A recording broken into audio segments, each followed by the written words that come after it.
प्रश्न है कि आप राष्ट्र के साथ हैं श्री नरेंद्र मोदी जी या अडानी जी के साथ हैं। यह स्पष्टीकरण देश की जनता को आपको बताना पड़ेगा कि आप राष्ट्र के साथ हैं, आप राष्ट्र के साथ खड़े हैं या अडानी के साथ खड़े हैं। यह हमारा सबसे बड़ा प्रश्न है। सबसे पहला मेरा सवाल है भारत सरकार श्री नरेंद्र मोदी जी की सरकार से कि माननीय प्रधानमंत्री जी, आपने वर्ल्ड बैंक से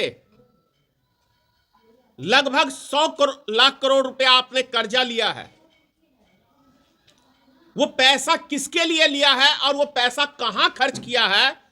जो 70 सालों में, ये 65 सालों 66 सालों में भारत सरकार ने जितना कर्जा लिया, ठीक उससे चौगुना कर्जा आपने सिर्फ 8 सालों में लिया है। तो ये इतना सारा कर्जा कहां पे आपने खर्च किया, किस माध्यम में खर्च किया, किस उद्योगपति को आपने दिया? और मैं समझता हूं पूरे देश के एक एक नागरिक जानना चाहते हैं कि आप तो आए थे देश को विश्व गुरु बनाने, लेकिन आपके नेतृत्व में यह देश एक गड्ढे में जाके फंस गया है, ऐसे दलदल में कि आने वाले 50-100 वर्षों में भी उभरने में बहुत टाइम लगेगा भारत देश को। दूसरा प्रश्न कि अडानी जी का जो भी घोटाला सामने आया है, एक हफ्ते के अंदर 15 लाख करोड़ रुपया वो घाटे में चले गए हैं। और जो निवेशक हैं भारत के, जैसे LIC ने उनको कर्जा दिया, स्टेट बैंक ने दिया, PNB ने दिया और भारत की तमाम बैंकों ने जो कर्जा दिया, वो किसके आदेश पे अडानी को कर्जा दिया गया?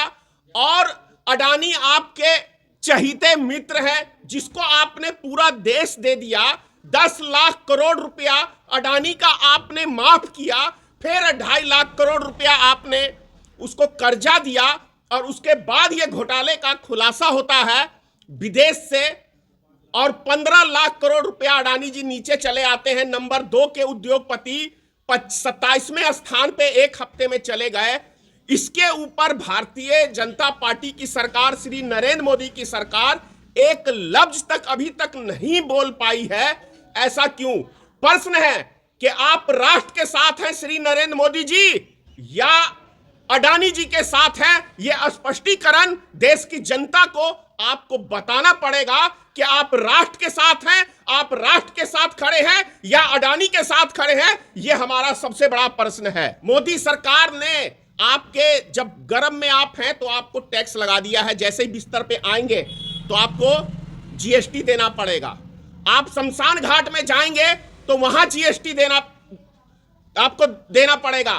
तो ऐसा कोई विभाग, ऐसा कोई संस्था नहीं बचा हुआ है जिसके ऊपर GST का कर नहीं लादा गया है। और भारत सरकार का खजाना खाली है, वर्ल्ड बैंक का कर्जा बेतहाशा बढ़ गया। तो प्रश्न है कि आखिर इतना कर्ज लेने के बाद, देश की जनता से इतना टैक्स लेने के बाद, हर वस्तु के ऊपर, कपड़े पे पहले टैक्स नहीं लगता था, कपड़े के ऊपर 5% GST लगता है। तो इसके अंदर हर चीज के ऊपर यदि देश की जनता अपने खून पसीने की कमाई से टैक्स दे रही है तो ये पैसा गया कहां? क्या अडानी की झोली में आपने उसको नंबर 1 उद्योगपति बनाने के लिए डाल दिया सारा पैसा? यानी आपने देश को अपने एक मित्र की खातिर भेंट चढ़ा दिया, यानी कि कंगाल कर दिया। अगर आज LIC डूबती है तो LIC में पैसा पूरे देश के नागरिक का लगा हुआ है। आज स्टेट बैंक यदि डूबता है तो पूरे देश का पैसा लगा हुआ है। आप कह रहे हैं कि कैसा सवाल पूछ रहे हैं? मेरा सीधा सा प्रश्न अब भी है कि आखिर मोदी जी, आप राष्ट्र के साथ खड़े हैं या अडानी के साथ खड़े हैं या मुकेश अंबानी के साथ खड़े हैं? आपको यह स्पष्टीकरण करना पड़ेगा। आप याद करिए, मोदी जी आने वाले हैं, अच्छे दिन आने वाले हैं। क्या ये अच्छे दिन हैं? तो मेरे बुरे दिन अच्छे थे।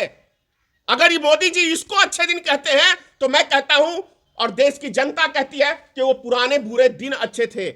2 करोड़ प्रत्येक साल नौजवानों को रोजगार देने का वादा करने वाली सरकार सबका रोजगार खा गई। आप ये देखिए, अपने पैसे को हम मोदी सरकार के शासन काल में 1-1 रुपए के लिए बैंक में हमारा पैसा जमा हम ही नहीं निकाल सकते हैं। ऐसा मोदी सरकार ने 3 बार किया है। आप 10,000 से ज्यादा नहीं निकाल सकते। हमारे घर में शादी है, ऐसा हिटलर शाही की सरकार इससे पहले भारत में कभी नहीं बनी है। इस चीज को आपको मानना होगा कि हम अपना पैसा बैंक में रखते हैं सुरक्षित होने के लिए, लेकिन हमें जरूरत पड़ती है पैसे की तो हम, बैंक बोलती है हम आपको 10,000 से ज्यादा नहीं देंगे। आरबीआई का डायरेक्शन है। क्या है सिस्टम देश के अंदर। और यदि अब एलआईसी डूबती है, एसबीआई डूबता है और बैंकें डूबती हैं, तो तब तो भारत सरकार और सब हाथ खड़े कर लेंगे। तो क्या होगा जी, सोचिए। बैंक एलआईसी में पैसा, गरीब से गरीब भीख मांगने वाला व्यक्ति भी एक एक पैसा वेट काट के एलआईसी में जमा करता है कि मैं अपने बच्चे की शादी करूंगा, कोई प्रॉपर्टी खरीदूंगा। उसका सपना तो सपना ही रह गया। तो इसीलिए मैंने कहा है कि मोदी जी बताएं, आप राष्ट्र के साथ खड़े हैं, देश की नागरिक के साथ खड़े हैं या अडानी के साथ खड़े हैं।